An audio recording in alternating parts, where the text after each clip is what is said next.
Ladies and gentlemen, get ready to embark on a journey like no other.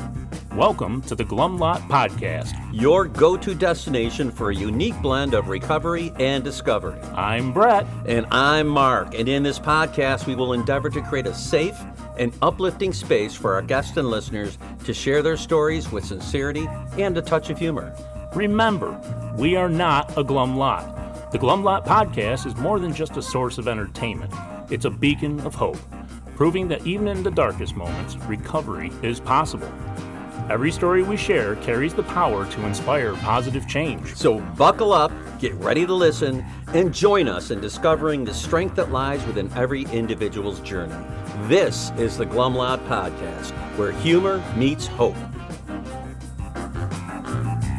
All right, Mr. Brett, welcome to episode 43 of the Glum Lot Podcast. Hi, Mark. Yes, hi, Brett.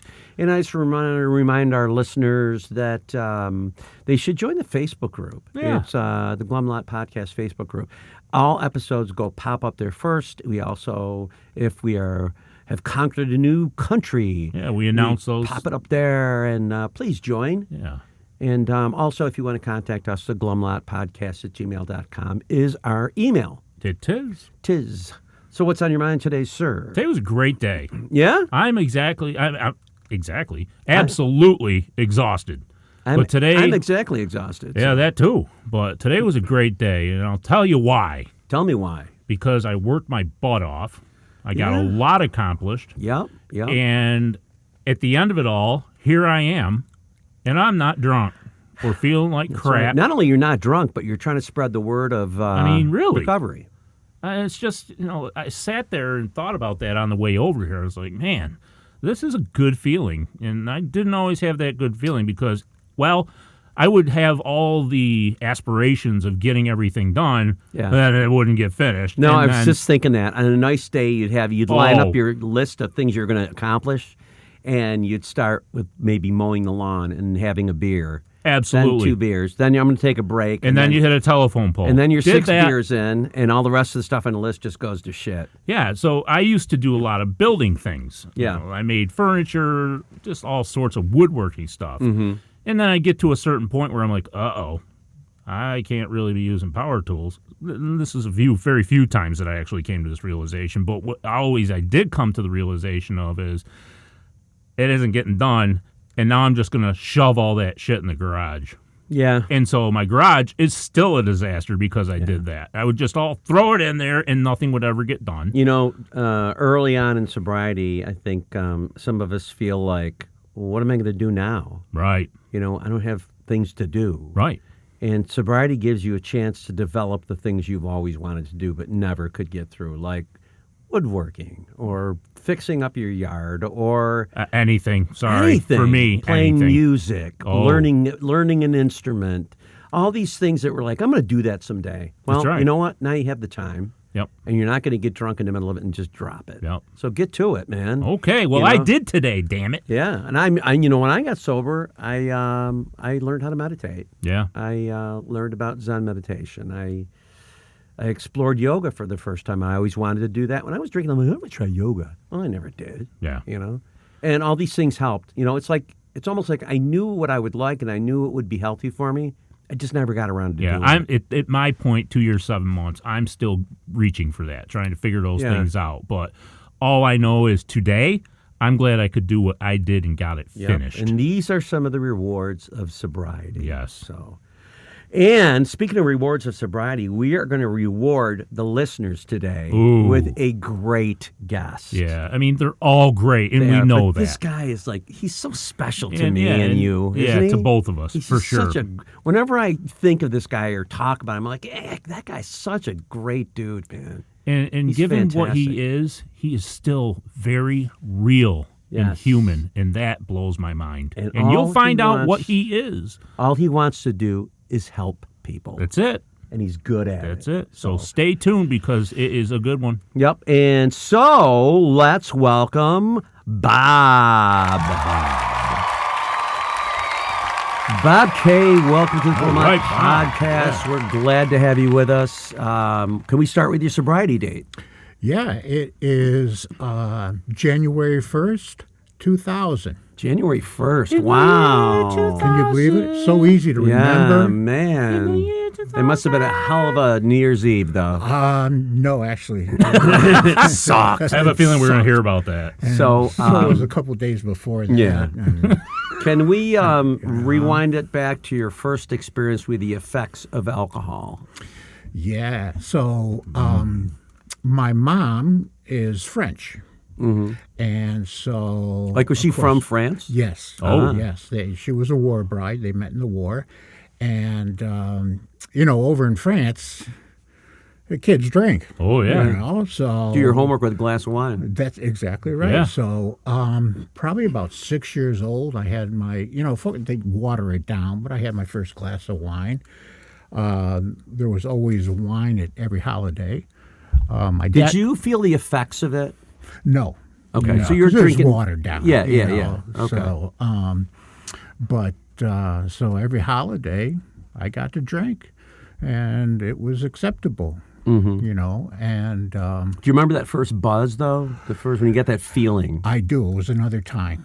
Yeah. And my father was an alcoholic. Okay. So he was a closet alcoholic. Like, I had no clue until, I got older and really found out. But, the first buzz was probably when I was, like, in the 6th grade. And a bunch of us skipped school, five or six of us. We skipped school, and we went over to this girl, Dawn's house. And before you know it, we got into their liquor cabinet and polished off the vodka and whatever else we could get our hands on. Don's parents must have been thrilled. Yeah, Oh, right. yeah. And we were so smart. We just put water back in there. Oh, like, we've heard this one, yeah. Who the hell's going to know, They knew. Yeah. And she got in trouble for it. Ah, somebody's been watering down the stuff here, Don. Yeah. Want to come clean? In my house, that would have been punishable by a strict. Firing squad. Exactly. So you caught a buzz. Yeah. And it was so good. It was so good. I mean, I just loved it. The face painted 1,000 words right there. It was like, it wasn't that I felt normal, but I felt so good about myself. Like, I've never felt good about myself. But Alcohol did that time, for you. Yeah, boy. This was better than beer muscles. This was just all, up in the head where, like, hey, I'm okay. I'm okay. Yeah, This is yeah. okay. And I have friends that like me. And I belong, right? Is it Yeah, something, I belong, Is yeah. it something that Yeah. you wanted to chase after that? No, not as badly. I drank every chance I could. Yeah. And then when I was 15, my parents got transferred back to Ohio. And so, of course, I was drinking there. That was a big thing. Because Ohio, there's nothing to do on the weekends, right. man. There's nothing. So we get a case of beer and drive on the weekends. Now, you wanted to let you in rural Ohio? Yeah. Ooh, yeah. field parties? So, no, there was just cornfields. Right, okay. They all look the same. Yeah, Cornfields I know. and railroad tracks. That's true. And we get all screwed up, get lost. But that's when I first had my first joint. Oh. And that was like, whew. I found myself, that was my thing. And so, there was nothing like having a drink of anything and having a joint to go with it. And The combo. So in my lifetime, I probably smoked hundreds of pounds of pot. See, the thing about pot That's with the me, first person who's put it that way. if I smoked pot by Hundreds itself, of Yeah. I didn't like it. Oh, really? But if I was drinking Yeah. and smoked pot, it was wonderful. Ooh. I had to have them together, though. Oh. I think it's like, without the I think booze, we're it going to was have a to little. put a rating on this podcast because it sounded. You're making it sound too attractive. without the booze, it was just too edgy for me. It was too. It created anxiety. Yeah. But I had a couple drinks with it. Yeah. It took me to another level. Oh, it does. But the great thing is I wouldn't get sick either. Yeah. You know, if you get too shit-faced, I'd be puking my brains out. Still didn't learn the balance quite yet, but I learned quickly. So you're in your teen years. You're smoking Yeah. some dope. You're drinking with your buddies. Yep. Everything seems pretty normal, right? Yeah, and I am a slow learner, but when I do something, I go all in, do it 100%. right. That's it. There ain't no screwing around. Yeah, man. You know, so like I said, you know, drinking and in those days, if you got some Colombian red bud or something, I don't know if you don't. Oh, yeah. Oh, God, no. But that was like, Yeah. You know. We used to smoke a lot of shit weed. Oh, yeah, But when the yeah. good weed came around, it was like, this is a different class. You know, you do these one-hit bongs and be fucked up. And then it would be gone and you'd be smoking. We used to call it Mexican. You'd be smoking the green shit. It's all stems and seeds, gives you a headache. Yep. You barely Sparks get up in high your off face. it. Yeah, Oh. and then I burned. One time I was out in my mother's car. I took it before I was 16, you know, and we were just screwing around. I ended up running over a stop sign and all sorts of stuff, but had a joint that popped. yeah. Burned a hole in the freaking seat. And it was probably velour Oh then. my Yeah, God! when that seed pops, you're like, God damn it! You come home with holes in your shirt. My you know? first pound of Mexican that I bought was $165 Yeah, For a pound. for a pound. yeah. I mean, we used to, there used to be a nickel bag, $5.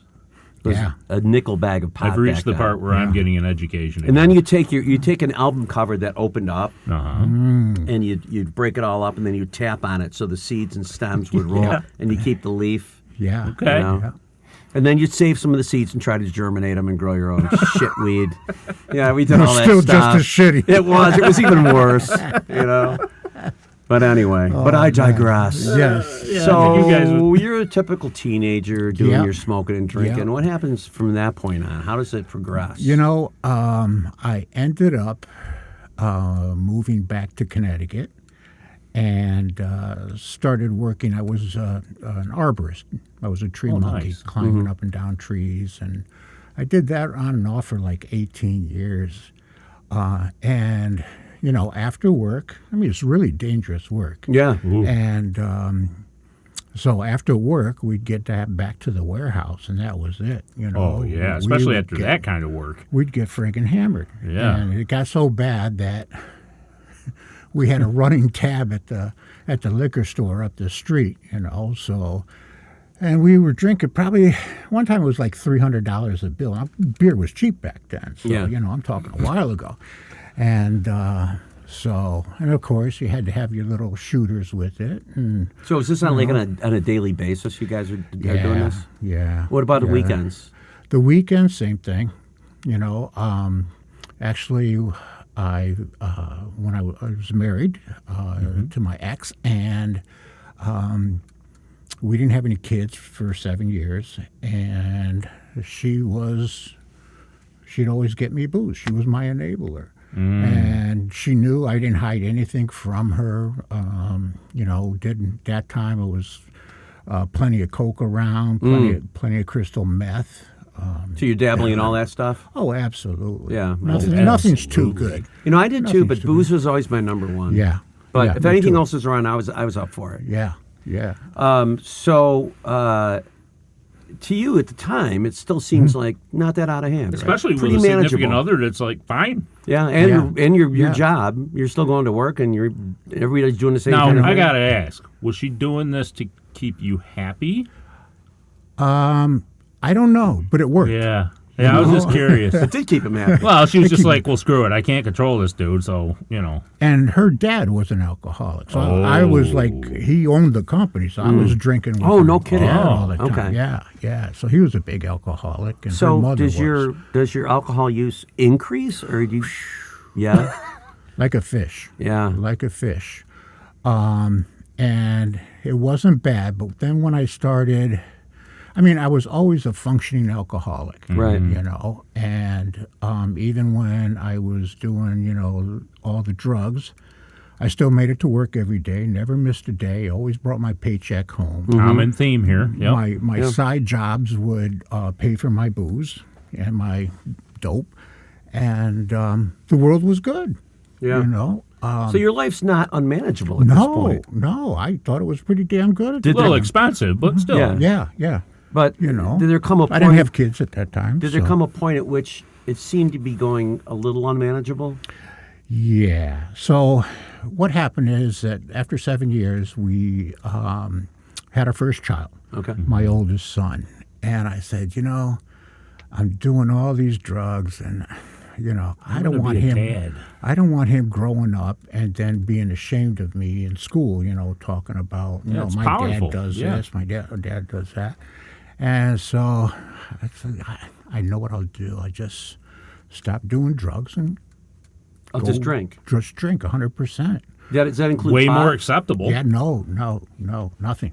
Okay. And so I quit everything except for the drinking, started back with wine and, went back up to, at the end, I was drinking like a quart of vodka every 2 days with a couple of 6-packs of beer, Yeah. So. And how long did this go on for?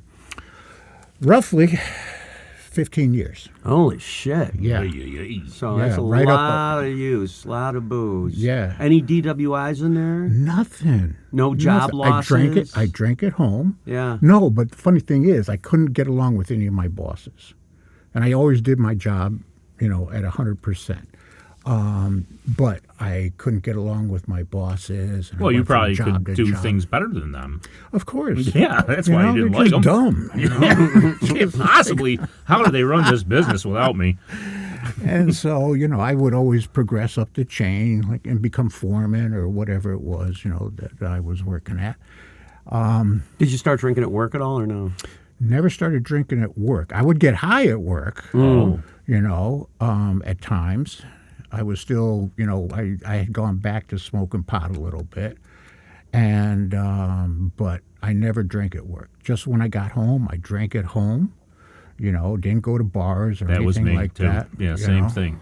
Did you ever have the blackout thing or any of that stuff? No, I did So not. you- But I would pass out Okay. because my wife. There is a You'd difference. fall asleep. Yeah. Yes. That's what my dad Yes. used to do. He'd get Yeah. home from work, he'd start drinking, and around 8 o'clock he would fall asleep in his chair. Yeah. And then my mother would have to get him up and drag him to bed every night. And I just recently learned that distinction between passing out and blackout.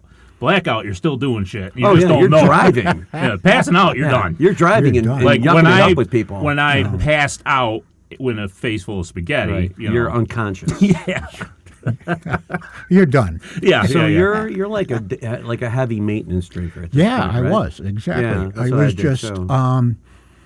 like I said, I never missed a day of work, always brought my paychecks home. First came to support the family. I came after that. Did But, you think you know- at the time, this is not good? Yeah. This drinking is not good. Yeah, in fact, my ex-wife told me a couple of times, but my lines got blurred because she would always buy me booze. Right. And so eventually she just came to me in that December and said, I'm done. I'm not doing this anymore. I'm not doing it What'd you anymore. do? I've had enough. I couldn't figure out. Everything was good. Right, everything was good for you. My world was Wait a fine. minute. Wait a minute. This isn't on me. What is wrong with you? So I said, well, I don't get it. And she said, look, I have to, I get the booze for you so that you'll take and pass out, go, fall asleep, and then it'll be quiet in the house, and there won't be any disruptions. Yeah. Because I was full of disruptions. And you she's know. been living this way for years. And just finally. Years. And I never knew about since it. she was She Hey, never brought it Blur. up to you, huh? No, well, she did. She said she did, but shit, if I remember. yeah, but Yeah, you were hammered at the time. She lived with a father that was that way, so Yeah, it's just yeah. what she knew. And a mother. Keep dad happy, keep Yeah. hubby happy. Yeah. And she was good at it. Yeah. And I was happy, and I thought our marriage was like beautiful. So she splits. She does. And how old's your son at this point? My oldest son was 14. And did you have other kids too? Yeah, I had one more son who was 13 at the time. Okay. So what do the kids do? Did they come to you and go, "This is you. This is your fault"? Yeah. Well, actually, I went to them Okay. and said, "Look, your mother's done. My fault. I'm an alcoholic, Wow. and I take full responsibility." Wow. Did you Yeah. get help at that point? Kind of. So my sons hated me. Yeah. They hated They me blamed after you. that. Yeah. They absolutely blamed me. Why not? Sure. You know? And at the time, my wife was screwing around, and I was oblivious to it. So they blamed me. Mine did the same thing, but I couldn't realize it was because of me that she was doing that, because I was so absent, Yeah. always absent in our relationship towards exactly. that. Yep. Exactly. I don't blame her a bit. Yeah. You know. After coming to, I'm there with you. So you're in this dark place. Your kids hate you. Your wife's leaving you. She's screwing around with another dude. I tried killing myself a couple of times. Did you? Jesus. Yeah. In fact, one night I was at the park just sitting in my work van, and I had this big knife, like a hunting knife, and I had it in both hands, and I was just going to plunge it through my chest, and I was like, I couldn't. Yeah. All that I tried, I couldn't. But that's how dark it was, huh? Oh, yeah. I mean, it was so bad. Did you think about reaching out for help at that point? I did. In fact, I started going to AA. So did you just think, you know what, I'm going to go to AA and just look it up, a How'd you meeting even and know just about show it? up? Yeah. It was, It was Common pretty knowledge? public, open. Yeah.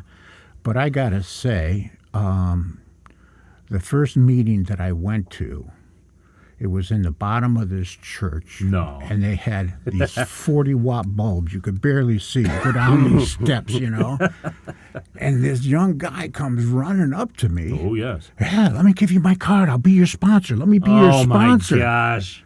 And it was like, Like, what kind of a dude, cult is this? exactly. And I was like, dude, you come any closer, and I'm gonna beat the Yeah. snot You're out of going you. to get my card. Get out of my face. And so I sat there for that meeting, and I was like, oh, okay, maybe it was just one bad meeting. So I went back another time. Like the and- next day, or did you give it a couple days? I gave it a couple days. It took me that much to just to, Process. not only process, but not to feel so stinking bad about this whole thing. Now, you know? in between your first meeting and the next meeting, were you drinking? No, So you No. put the drink down I just put it down for good. out of desperation. Yeah. And you go to your second meeting, what happens? Same thing. Really? It's just Yeah. too much? It's just too much. People are like, everybody's up in your face. All and, forward trying to facing be- now. Yeah, and trying to be like your best friend, and you don't know them, and it's like, We just love you. Yeah. When you Hug me. when you were at the first meeting and the second meeting, maybe, Yeah. and people went around and talked and told their stories, did you identify with any of that? It was more of a book study, Oh. so they really didn't Oh, do geez. that. Ooh, that's tough. I imagine going into a Tough. book study. I never I thought know. about I can't that. either. I can't imagine going that's got to be tough.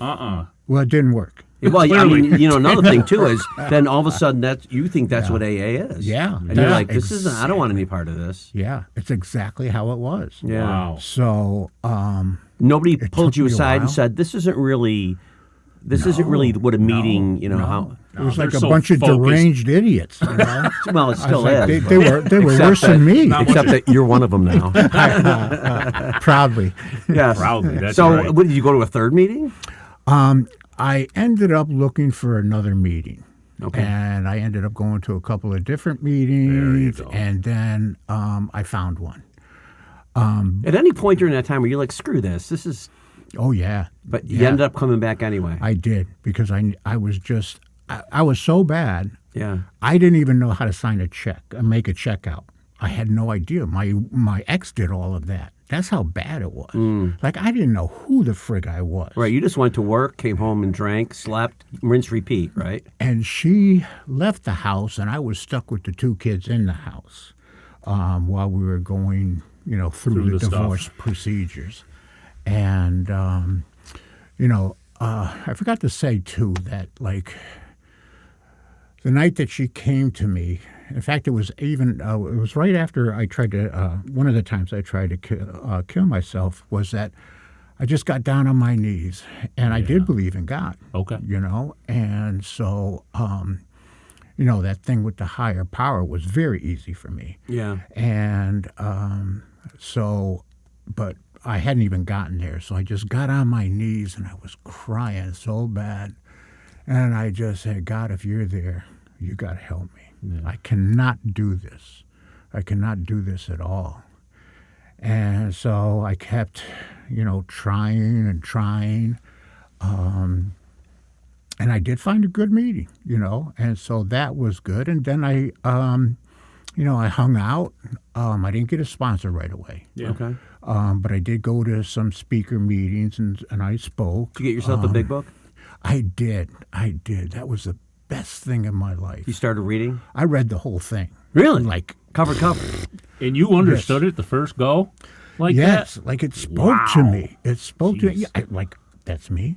That's me. Oh, it does. That's Oh, me. yeah. It took me You to know? read it with somebody else to get that. You But know? I had to start with the stories. Yeah. First, I read Yeah, the that's doctor's what I did. opinion. I was like, okay, well, Yeah. that's obviously everything you're talking about is me. Yeah. But then what really got my soul The is when I relation. read the stories. Yeah. Exactly. And I read Bill's story, and Bill's story was more of a here's how it developed. Yeah. But then I went in the back and I started reading the other stories, Yeah. the little snippets. Yes. And I'm like, Yes. shit, that's me. I did that. Yeah, I yeah. did, Yeah. And then that's how I think. that's the point. Yeah, it is the point, right? It is the That's point. how we Yeah. start to think maybe I'm in the right place. Yeah. And I'm really screwed up. Yeah. Yeah. And that's what I love about AA, is admitting, first of all, you're hopeless. Yeah. You got nothing I going can't do for this. you. Yeah. Well, like you said, You when know. you were on your knees, I can't do this. I can't do it. I can't do it. Yeah. Not only are you, addicted to alcohol, but your life has gone off the rails. Yeah. It's completely unmanageable. And I am now faced with the fact that I have the mentality of like a 10-year-old kid. Right. Yeah. I And then was you come so in, immature. and then you come in, you look at that first step, and you're like, okay, Yeah. Yeah. Yeah. If you're lucky. If you're lucky. Oh, yeah. Because a lot of people come in and look at that first step, go, no, I wouldn't say I'm powerless. Yeah. I would just say I have trouble stopping. Yeah. Well, that's what powerlessness is. Exactly. My life unmanageable. I've never been arrested. I didn't lose a job. But then if you press them on stuff, their life's pretty goddamn unmanageable. Exactly. You can't get away from it. Yeah. If you're into it, you're not getting out of it. So steps 2 and like 3 came pretty easy to you. They did. They really did. Was this present in your life? Any kind of faith or religious background? Yes, because I had believed in the Lord way before that. Yeah. When I was a young kid. And I had recently, when I was like 20, I came back to the Lord. And my father had cancer. He was sick my whole life. Oh, my goodness. And so, I built up this Oh, huge wall. persona that, I'm fine. It doesn't make a difference. I'm good. He's going to die tomorrow. I'm good, And when he died, I fell apart. But I truly believed that God was going to heal him. And when he didn't, I was a wannabe Christian. When I needed God, I'd pull him out of my back pocket, help do the Hail Mary prayers. Mm-hmm. And then as soon as everything worked out, I put him back in my pocket and go about my You know, business. when I'm at meetings and people talk about that, I always share this line from, there was a song by, oh God, I can't remember the name of the band. And since I can't remember the name of the band after this podcast, everyone's come up and tell me what it is. Oh, we've got experience with that. But the song is Tennessee.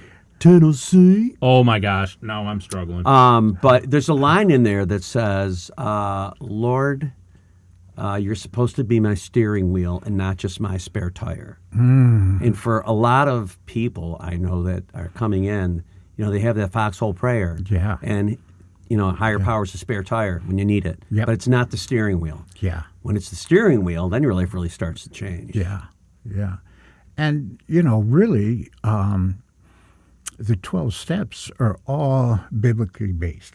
Right. Well, yeah. And if, for those of you who have read the big book and know the history of the program, it came out of the Oxford group, Right. which was a Christian group. Yes. That's what the steps were developed from. Yes. And the first guy, in fact, it's funny, I was listening to the big book today when I was driving. I was listening to it. My goodness. And I was listening to part of Bill's story, and he talks about his old drinking school chum coming to his house, and he had got religion.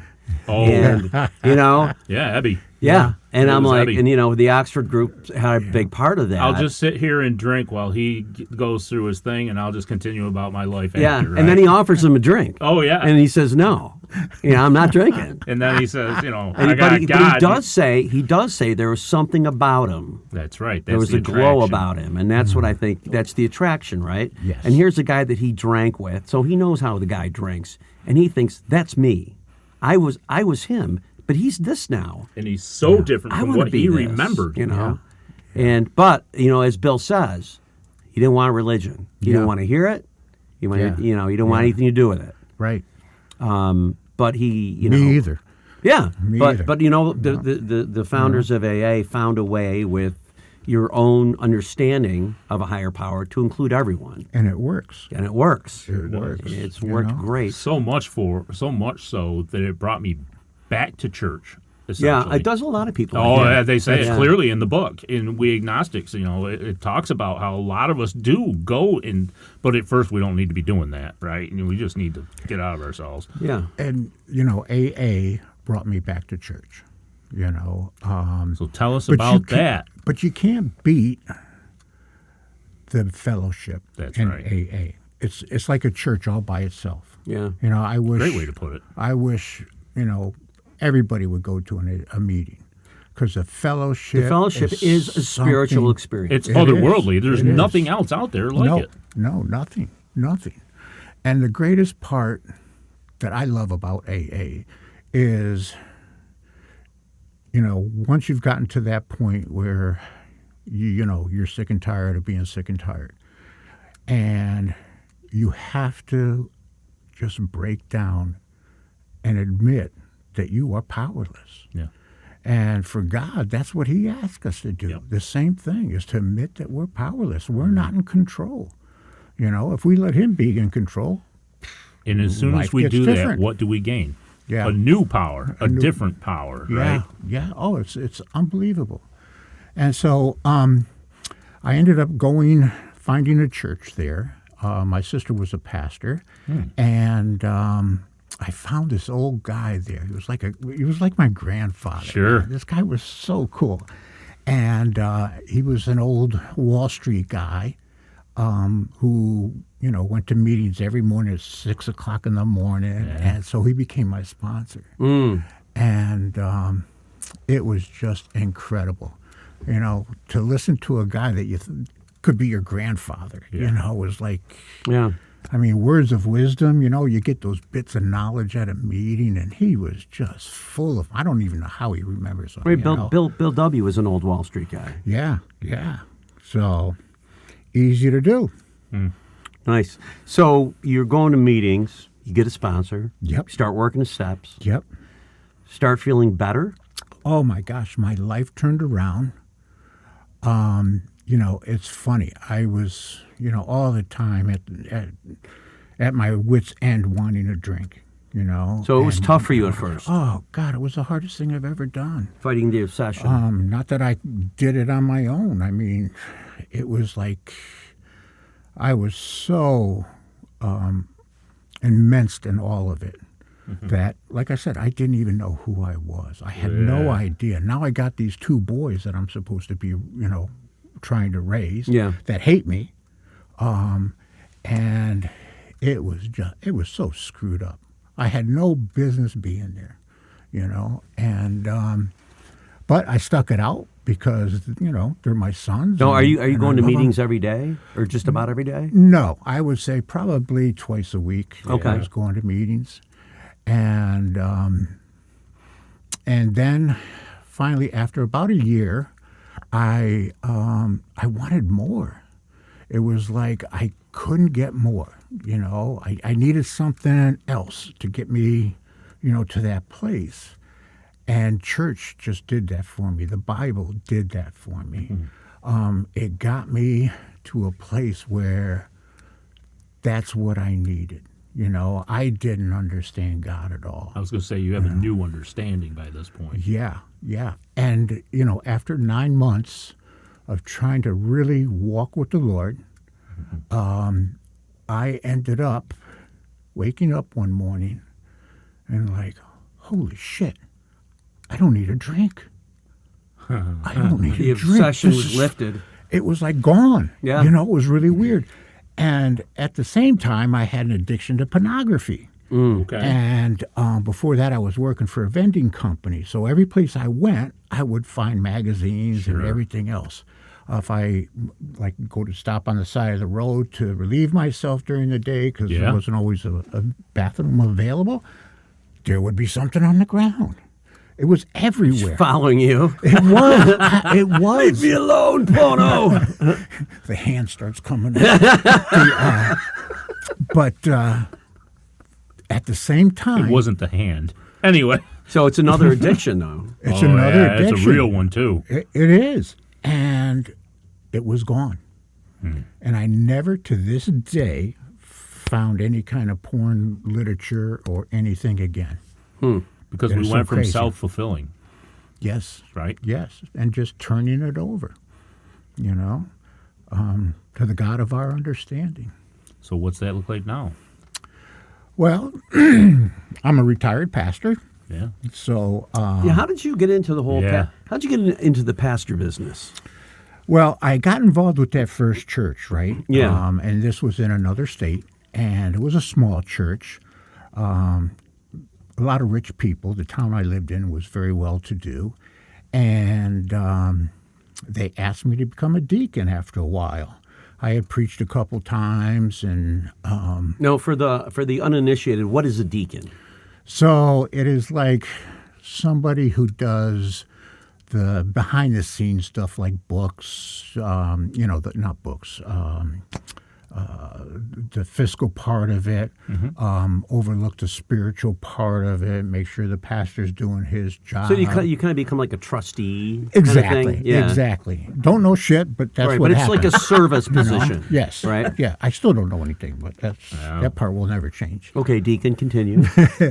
So the pastor came one day, and he dropped this bomb in church, and he said, I believe the Lord is calling me out into the wilderness.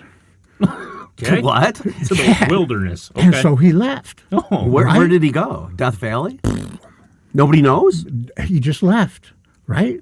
So we're all sitting there like, what the frig? if you're listening and you're out in the wilderness, is it you? Call us. Please call us. We've seen you on a milk carton. Murray Hill 777. Maria. But, and so it got really ugly. And all these people that I thought were my so-called Christian friends, Yes. I realized that I was a barometer of what not to become like. And they started trash talking me. The pastor, at one point behind the scenes, that I was, the reason for most of this. And I was like, oh my God, I was like crying all the time. And so finally, I said, It doesn't sound very Christian. no, it wasn't at all. I mean, these people were, Sounds like a lot of petty Proclaiming it. drama. going upside one side of me and down the other. So it's like petty drama. yeah. So it's more of a social weirdness, Yeah. right? And so being a construction worker, I said, kiss my ass. Yeah, Who do yeah. you think I don't you need are? this. So I bounced, and I ended up down at the Salvation Army. And the captain that ran the Salvation Army did a thing with the Lib House, a liberation house that was in town, with all the addicts and drunks. They'd go to court, and they'd have to go spend time there. And so I started picking them up for church services in the little minibus, and get to know these guys, and I get a rapport going with these guys. And it's incredible how I was able to work with them. And so the captain come to me. the big advantage you have is that you are one of them. Yeah, exactly. So you They're they understand them and they understand you. They're my brothers and sisters, yeah. But unfortunately for them, like every week you'd hear what God was doing in their lives, and it was awesome. But for the majority of them, when they got out, of course, they went back to, where they were. They didn't really they weren't doing any AA stuff or any other kind of program. So, but the captain said to me, he goes, I couldn't afford to live there anymore. So I said, I gotta get out of here. I was going to go down south. My youngest son got into college, and so he says, you can't leave. You got to stay here. I said, no, I got to go because I can't afford to stay here. I'm going to go bankrupt. And long and behold, I move up to this area, and I started working at the rescue mission, doing a Christian 12-step. It's called Celebrate Recovery. Yep. Came out of Rick Warren's church. And I had told God in the meantime, I said, look, I am done with ministry. I will never do ministry again. Yeah. I will follow you. I will love you. I'll do everything I can, but I am not doing ministry. I draw the line in ministry because those people are crazy. Yeah. And so I ended up doing this, and I started going to a church up here, and a couple of years later, they were going to start a site in our town.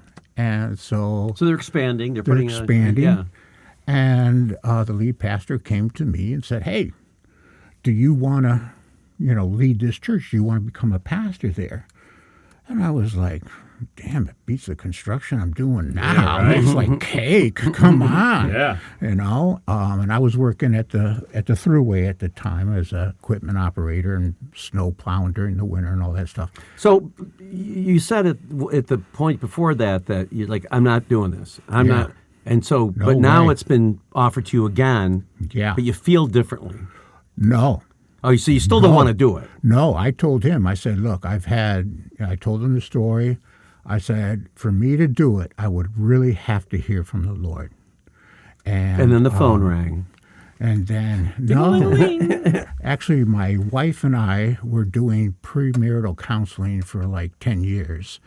But at one of the sessions, she said to me, she was a Christian counselor, and she said, if you look back at all the different things that you've been through, you could connect the dots and see that God was preparing you for this time.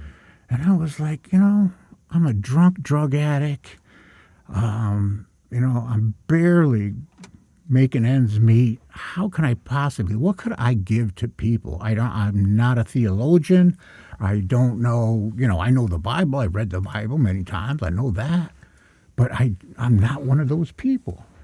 And so I went out to my car when it was over, and I felt like I heard, the Lord say, I was like, Lord, I got nothing. What could I possibly do? And I felt like he asked me, like, what do you know about me? And I said, I know what you did in my life. I know how you pulled me out of the pit of despair and how, you set me free from these addictions. And I said, that I know. And he says, that's what I want you to do, is tell people that. And so I spent 10 years as a pastor trying to do that, so. And I just wanted to, for the listener, I just wanted to tell you the story of how I met Bob. And then I go next. Okay, here's how I met Bob. Uh-oh. I didn't mean an honest. In our area, Keep that head small. in our area, there are meetings every evening, but there was no Saturday night meeting, and I used to have to drive quite a ways. And what would happen with me is I would be like, I don't want to drive all that way out. So I wouldn't go on Saturday night. Then I started thinking, you know what? Somebody should start a Saturday night meeting. And then I started thinking, maybe I should start a Saturday night meeting. Yeah. And I thought, I'm going to do that, but I got to find a place first. And so a lot of the churches in the area and community centers and stuff are already hosting meetings. And there was a new game in town. There was a new building, and it said, it was a church. And I thought, maybe I'll ask that place if they would be willing to host an AA meeting. And I could tell it was like a Christian church. It wasn't a Catholic church. It wasn't a Lutheran church. But it also said, come as you are. I didn't know that. I didn't say that on the sign. So I thought, I'll ask them anyway, right? And so I was thinking about it. A lot of things I was thinking about. So I'm sitting in a meeting on a Friday night, and I see this guy walk in, and it had the name of the church on his T-shirt. And I'm like, maybe I'll ask him if he knows who I could ask about that. And then it was his turn to speak, and he raised his hand. He said, "Man, my name's Bob, and blah blah blah, and I'm the pastor over the church across the street, and I'm an alcoholic, and blah blah blah." You're like, and I'm like, "Oh my God, I can't believe this is happening." Something got put And in front of you. I'm thinking, boy, calling me next. So he's done speaking, and they go, "Mark," and I go, "My name's Mark, I'm an alcoholic," and I said, "I want to talk to you after the meeting," and he's like, "Okay." So after the meeting, I walk over and I start talking to Bob. I'm like, "Who can I talk to?" And he said, "Well, I'm the pastor." I go, "Would you be willing to?" He's like, "Yeah, I'd be willing to have a meeting over there. When do you want to do it?" I'm like, "Now." He's like, "Do what you got to do. Include me in it, and we'll do it." Yeah. And 2 weeks later, we had a meeting there. Yeah. And that's how I got to know Bob. Yep. And then, something else happened too. Something else came up What's that? that, we had this horrible, pandemic. Yes, Right? yes. And still allowed, things to kind of go on, and it was pretty cool. Yeah, That's for pretty those cool. of us who could not Yeah. connect with the Zoom thing, I was one of them. There was a certain person who was like, "You know what? Keep it small, keep spread out. You have keys. I don't know anything." I'm like, "God bless you, sir." Yeah, right. Yeah. That wasn't a stretch of the imagination either. No. So for me, my experience with Bob, and I don't know if you remember this day, and I certainly wouldn't expect you to, but when my divorce happened, and I was down in Georgia, and I had no home whatsoever, I was coming back up here to live with my parents in their basement. And I had found one of what I considered, in my opinion, to be one of the more modern churches, right? That it was very Christian, a lot of gospel-centeredness, and just really transformative. I loved it. It had good bands and stuff like that. So when I came up here, I was like, my gosh, all I know of is the traditional, right? Hymns, chorus, and that's fine. That's what I grew up with. But I was seeking this. And so that led me to his church. And I will tell you that before I knew that you were an alcoholic, before I knew that I was an alcoholic, you had an impact on me. And that is because after the service, which I enjoyed immensely, you took time to talk to me. And I actually spilled my guts because I felt comfortable enough to do that. Now, I'm an only child, protective. I know everything gets internalized because I have no one to share it with. But there was something about Bob that allowed me to do that. And, that I remember that. I can tell you that I thought I was going to be okay. Now, did my drink, all that stuff go farther? Yeah. But let me tell you this. That church came back into my life on my third meeting, and that ended up being my home group. And then I saw his face, and I was like, this is good. Yeah. This is good. Yeah. And so, very much like you, I don't know. It was really cool. And that also helped me look into my spiritual side even a little more, just through that little experience right there, because something led me here to experience you again. And so that message you got in your car that day, you fulfilled. Oh, yeah. So there you go. Thank God. Yeah. So, and God loves drunks. He loves addicts. And, we all think differently about God and about Jesus and all of that, and that's fine. Your higher power is what your higher power is. But he loves addicts, and he loves drunks, and he wants to be involved. We just got to invite him in. Yep.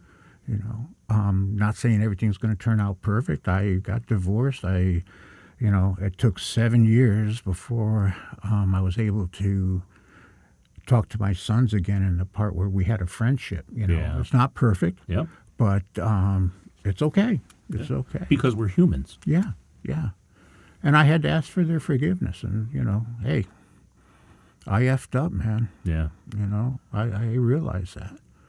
But the impact you're making now, or have. Yeah, and it really, AA is steps and a big book and meetings and all that, but really it's people. Oh, yeah. It's a fellowship. It is a fellowship. You will never find anything. It's really like about people, bottom line, And what's great is because you'll see a new person come in, and they'll be cocky and everything else, which is fine. but you look and you say, that was me. That's right. That was me. Walking in, you period. know? You know, I had an experience at your church at a meeting once. This guy came in, and he was a big athletic guy. He had a beautiful girl with him.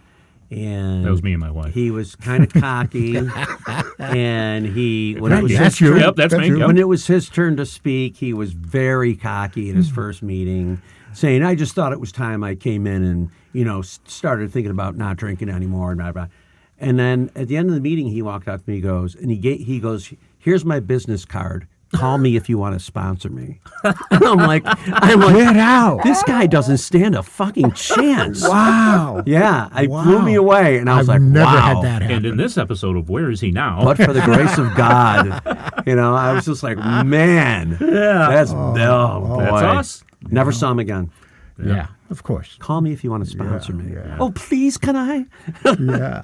Yeah, That card it was- ended up in the garbage right away. Yeah, well, it did. And, it takes all kinds, I guess, right? So and you never know. You never know. The guy might walk into a meeting tomorrow and say, I was the guy who gave somebody my business card. Hey. We hope. Yeah, we hope, right? Yeah, exactly. we hope. Exactly. So. Well, Well, we're at the end of our time, Bob. It's been great geez. talking to you. Thank you I'm for so having glad me. you came in. And I'll tell you. I just can't thank you guys enough for what you're doing. This is just so awesome, We all do it together. Yeah. We are but facilitators. It's a family thing,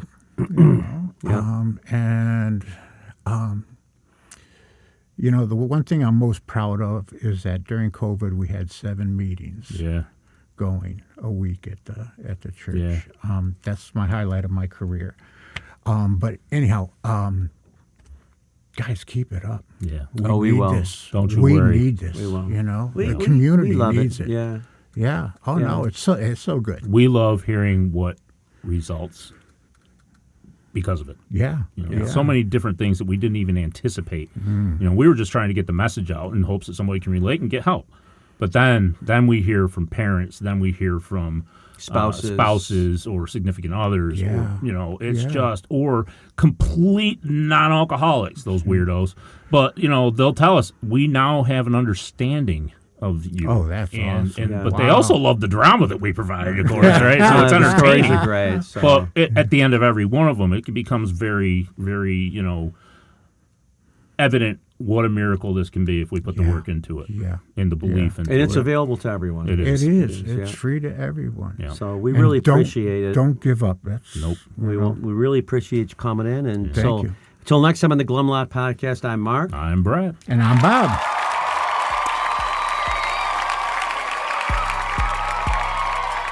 As we wrap up another episode of the Glum Lot Podcast, we want to extend our heartfelt gratitude to each and every one of you who tuned in today.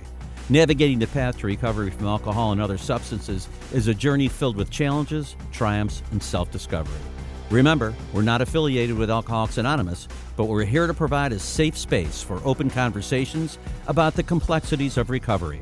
Your stories, courage, and resilience inspire us and our listeners alike.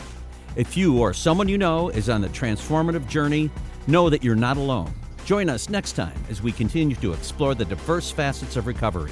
Until then, stay strong, stay connected, and remember that each day is a step towards a brighter, sober tomorrow. Thank you for being part of the Glum Lot community.